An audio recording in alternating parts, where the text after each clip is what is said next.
Bagaimana cara mengendalikan suami sudah purna, tapi masih liar, artinya tidak bisa mengendalikan emosi dan semau gue. Sukron Ibu. Silakan. Ini memang kadang-kadang kita perlu kesabaran nih. Tadi sabar tidak ada batasnya nih. Sebetulnya perlu diceritakan dulu ini yang maksud Ibu liar nih apa, Bu? Ya, karena begini. Bu Yani sampai ketawa. Begini, ada watak yang namanya ekstrovert, ya. Baik laki-laki sama perempuan, itu yang memang watak yang Allah ciptakan untuk lebih banyak kerja lapangan memang, atau lebih banyak di luar rumah memang. Ya. Makanya saya tadi belum terlalu paham maksud liarnya ini apa. Tapi kalau misalnya beliau atau suami Ibu lebih sering, lebih banyak masih di luar rumah, ya saya sih mengartikan itu saja. Ya itu bisa jadi wataknya beliau, ya wataknya beliau. Suami saya juga sudah ya 60 tahunan, ya. Tapi karena beliau ekstrovert, itu lebih banyak di luar rumah dibanding dalam rumah. Untung istrinya belajar. Kalau enggak bisa nyap-nyap. Istrinya ada ilmunya ya, ada ilmunya. Jadi berkah ilmu jadi sabar. Jadi untung gitu ya. Bayangkan Bu Yani ya, suami saya ini di umur-umur 60 malah naik motor, touring, ya, se-Jawa. Tapi ya suaminya dokter tuh kayak seniman ya, rambutnya panjang itu kayak seniman. Ya, jadi kalau kita nggak belajar, nanti kita malah berkonflik pada sesuatu yang nggak perlu dikonflikkan sebetulnya, gitu. Ya, yang penting saya selalu ingatkan kalau naik motor jaketnya ya. Nah, jadi dia juga senang bahwa oh istrinya nggak ngelarang-larang tapi ngerti jaketnya ya. Atau misalnya dia beli jaket baru gitu kan, wah ya memang jaket lebih tebal kan lebih mahal ya. Ya, nah kayak gini nih ya, insya Allah nih ya. Saya senang bisa nanti kamu aman nggak kena masuk angin gitu. Walaupun nanti nih habis touring, bagian saya tuh yang kerokin. Tapi karena bismillahirrahmanirrahim, inilah bakti istri terhadap suaminya. Masuk surga gara-gara ngerokin, gara-gara dia naik motor tuh, Bu. Kan gitu, ya. Jadi kerjasamanya harus yang baik itu terus ya sampai tua. Iya. Saya bukan nggak mau dampingin beliau naik motor, saya takut naik motor karena dari kecil saya nggak boleh naik motor oleh ayah saya. Dan suami saya ngerti itu. Dia sih kepengennya saya ikut terus. Coba memang saya nggak berani naik motor. Jangan-jangan saya digonceng malah jatuhin dia. Orang kan kalau digonceng motor yang digonceng takut, ya itu kan jatuh. Iya bisa goyang-goyang gitu. Karena dia pernah coba gonceng saya gitu. Nah dengan kesadaran itulah ya kita sudah bagi tugas. Ya saya yang di rumah aja ya. Dan dia juga tahu bahwa saya punya kecerdasan bicara katanya. Ya udah. Ya, malah dia kalau tanya saya nggak seminar online sakit kepala dia. Aduh, istri saya nggak bakalan ngomong terus sama saya nih sakit kepala. Nah, jadi maksud saya adalah dengan tahu lagi tambahannya adalah watak, oh suami saya yang ekstrovert, yang lebih senang di luar rumah, yang lebih senang ketemu orang baru, yang lebih senang malah ngobrol sama temennya. Itu jauh akan lebih tenang lagi kita. Hanya kita ingatkan ya kita cuma ingatkan untuk sholat berjamaahnya, ingatkan ya sholatnya ya beres gitu. Oke, alhamdulillah. Ya, sama laki-laki paling seneng diingatkan makan minum. Ya, ayah makan di mana gitu. Ya, walaupun saya tahu dia pasti akan juga makan sama teman-temannya, tapi otak laki-laki karena pusat makan minumnya lebih lebar daripada perempuan, itu senang sekali istrinya untuk tanyakan makan minum. Perhatian. Ya, dan ingat ya, salah satu itu namanya hipotalamus ya, pernah nggak saya cerita ya? Kayaknya pernah ya. Belum ya. Oh belum ya. Nah ini nih ya, ini saya naikkan ke atas, saya buka slide boleh ya? Ya, nah, jadi pada laki-laki ya, ada bagian yang Allah lebihkan dibanding otak perempuan. Sebentar Ibu, saya buka lagi slide-nya, nyun sewu. Ya. Yaitu yang disebutnya adalah hipotalamus. Ini dia. Hipotalamus laki-laki ukurannya 2,5 kali lebih lebar dari perempuan. Ini. Apa fungsi hipotalamus? Fungsinya satu, pusat menjaga keamanan. Pusat makan minum, pusat tidur, pusat syahwat birahi. gitu. Artinya laki-laki lebih jago menjaga keamanannya.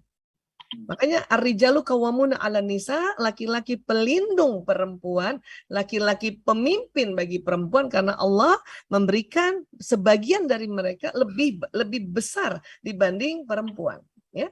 Bima faddalallahu ba'dahim min ba'din. Ya, ini hipotalamusnya. Lebih lebar pada laki-laki, pusat menjaga keamanan. Dan laki-laki itu pemimpin memang, ya, melindungi kita. Dan salah satu sifat dari pemimpin adalah tidak mau dipimpin. Jadi suami tidak mau dikendalikan istri. Maka kita hati-hati dalam juga kita ingin memberikan tips atau nasihat pada suami. Dia tidak suka di depan orang lain. Kalau tadi ditanya bagaimana caranya untuk mengendalikan, ya niatkan bukan untuk mengendalikan, tetapi untuk sharing. Dan dia senangnya kalau berdua saja, itu, ya. Makanya kenapa saya sering lihat juga bapak ibu yang sudah mulai lanjut usia, ya si bapak bukannya nggak mau tips dari ibu, cuman kadang-kadang si istri ini ya ngasih taunya depan orang banyak, depan cucu-cucunya, malu Bu, malu. Izahnya suami itu ternodai, malu. Sifatnya salah satu sifat pemimpin nggak mau dipimpin Bu. Maka kita berdua aja. Kalau berdua aja mau dia. Kemudian tadi pusat makan minum.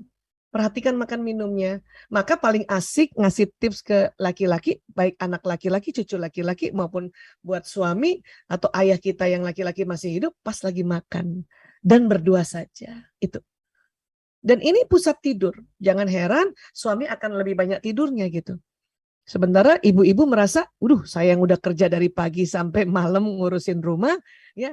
Kemudian suami di luar terus, baru diajak ngomong sebentar di tempat tidur, udah tidur. Karena memang pusat tidurnya lebih lebar. Gitu. Ya. Dan jangan juga heran, nyon sewu, mohon maaf, mohon izin, karena ini fakta, memang pusat syahwat birahi lebih lebar pada laki-laki, sehingga di usia berapapun ya seorang suami masih tetap ya apabila tidak ada disfungsi di dalam organ reproduksinya, masih tetap untuk mengajak hubungan intim dengan istrinya, walaupun tentu frekuensinya tidak sebanyak dulu lagi gitu. Ya. Nah, ini yang perlu kita sadari sehingga ya di kapanpun bersama-sama pasangan, bukan hanya purna bakti, ya tentu masih dalam kondisi masih lebih muda lah apa dan sebagainya, dan kemudian kita sudah lanjut, asal kita sudah tahu ini bahwa hipotalamus laki-laki lebih lebar daripada perempuan, dan 4 fungsi ini di mana kita bisa jaga fungsi ini, penuhi fungsi ini pada suami, maka insya Allah ini akan ya menjaga keharmonisan insya Allah. Ya. Nah, inilah yang bisa saya tambahkan ya Bu Yani ya. Itu penting banget tuh dokter. Itu kalau menurut saya yang terakhir ini, hipotalamus ini, jadi menjaga supaya kita nggak salah paham, nggak kayaknya kita nih kayak beban begitu kan. Ini Masya Allah ini tadi nih pusat tidur, makan minum, menjaga keamanan, dan terakhir syahwat birahi juga. Kadang-kadang perempuan ini kita kayaknya kalau udah semakin masuk purna bakti ya semakin tua, semakin tuir, males gitu loh dok. Maksudnya, tapi kayaknya kewajiban sebagai istri ini menurut agama ini adalah kunci surga. Betul. Ya, jadinya kayak suka ada pertentangan. Tapi dengan adanya ilmu hari ini, ya insya Allah ya kita ibu-ibu ya memahami karena hipotalamusnya ya lebih besar gitu. Kita harus juga ya lebih lebar. Kita kan perempuan lebih kecil Bu. Sudahlah memang hipotalamusnya kecil, makanya tadi kan ya pusat menjaga keamanannya memang lebih jago laki-laki. Kemudian kita hipotalamusnya kecil, kemudian lanjut usia, makan minum kita kan memang nggak sebanyak bapak-bapak kan? Iya benar-benar. Dan memang pusat tidur kita lebih kecil, maka jangan heran ibu-ibu juga tidurnya nggak banyak. Iya benar. Itu. Kadang-kadang pergi ke rumah cucu, tahu-tahu dia udah tidur di situ. Loh, tadi katanya minta ngajakin ke rumah cucu nih. Iya. Dia tidur. Iya, karena beliau suami pusat tidurnya lebih lebar. Gitu. Karena apa? Karena Allah berikan tempat pusat tidur itu kan bersamaan dengan pusat menjaga keamanan, termasuk menjaga keamanan ekonomi kan sebetulnya. Iya benar. Sehingga diperlukan istirahat yang lebih banyak, lebih duluan dibanding kita si istri, karena beliau yang menjadi suami masih ngelindungin kita walaupun usianya sudah mulai lanjut. gitu. Itu kodratnya yang melindungi istrinya, kodrat nalurinya dia. Ar-rijalu qawwamuna 'alan nisa itu. Gitu. Iya, iya. Ya, nah kemudian istri memang Allah berikan syahwat birahinya tidak terlalu besar. Kemudian kita juga sudah menopause, estrogen, Ya. progesteron Nah, itu tuh. menurun. Nah, disitulah muncul kadang-kadang rasa ya suami mengajak hubungan intim, padahal kita belum lagi tidur, belum sempat tidur. Iya. Nah, itu Ya, tuh. kemudian sudah masuk menopause, makanya disinilah jihadnya seorang istri. Maka kembali bicara sama Allah, ya Allah, mohon kekuatan ya Allah. Jihad ya itu ya. Ya, dan minta juga mohon kenikmatan ya Allah. Saya bersyukur pasanganku masih ada ya Allah. Ya, mohon kekuatan untuk melayaninya ya Allah. Dan doa juga untuk mendapatkan kenikmatan. Jangan juga merasa kita hanya melayani sekedar melayani, rugi nanti. Iya, jadi sengsara nih. Iya. Makanya doa. Nah, nanti apa yang kita doa itu kan omongan doa kita jalan sistem saraf. Maka nanti insya Allah organ reproduksi perempuan yang istri yang mungkin kita sudah lanjut usia ini, ya itu maaf, liang vaginanya mengeluarkan tambahan lendirnya untuk masih bisa berhubungan intim gitu. Rahimnya juga masih kuat berkontraksi seperti itu. Iya, iya benar. Doa aja. Jadi bagian-bagian organ genital kita tuh dia juga senang dengan doa itu gitu karena kita minta. Sebetulnya sebetulnya mereka nih menunggu-nunggu permintaan kita. Ini mau ngapain ini istri yang sudah usia 60, suaminya masih ada dan suaminya juga masih ngajak hubungan intim suami istri. Ya, dia nunggu-nunggu ini, nggak ngomong sih sama sel-sel ini gitu. Gitu. Ya, Dokter Aisyah katanya sih ada yang bilang kan kalau laki-laki itu tidak ada mengenal waktu, maksudnya usia apa gimana kan kalau perempuan ada menopause. Itu benar ya, maksudnya laki-laki tuh kayaknya oke aja gitu loh, kayaknya gitu. Ya, betul sekali. Karena ini hormon laki-laki ya, mari kita lihat. Saya buka lagi slide-nya ya. Ini mumpung dipertanyakan itu, jadi izin saya buka ya. Laki-laki hormon testosteronnya nggak pernah habis. Ya. Perempuan wujud kasih sayang Allah, hormon kita tuh habis. Ini supaya apa? Supaya kita nggak hamil lagi di usia 60-an, Bu. Iya benar ya. Aduh ya Allah, adil banget Allah. Iya. Allah, kalau seandainya estrogen kita ini yang tadi bisa membuat kita bergairah hubungan intim, Allah tidak kurangi, Ibu bersedia 60 tahun hamil? Mau. Ya Allah. Kan gitu ya. Nah, iya, laki-laki beda. Laki-laki ya sampai umur 100 tahun aja ini nggak habis testosteronnya. Nggak habis ini. Ya, nggak habis. Usia 6. Maka jangan heran juga misalnya ada seorang laki-laki umur 60 tahun ke atas, kemudian istrinya telah tiada, kemudian dia menikah dengan perempuan yang masih produktif, masih bisa punya anak. Karena testosteron inilah nanti yang memproduksi sperma gitu. Iya. Tapi tentu tidak sebanyak usia 20-an, 30-an di sini gitu.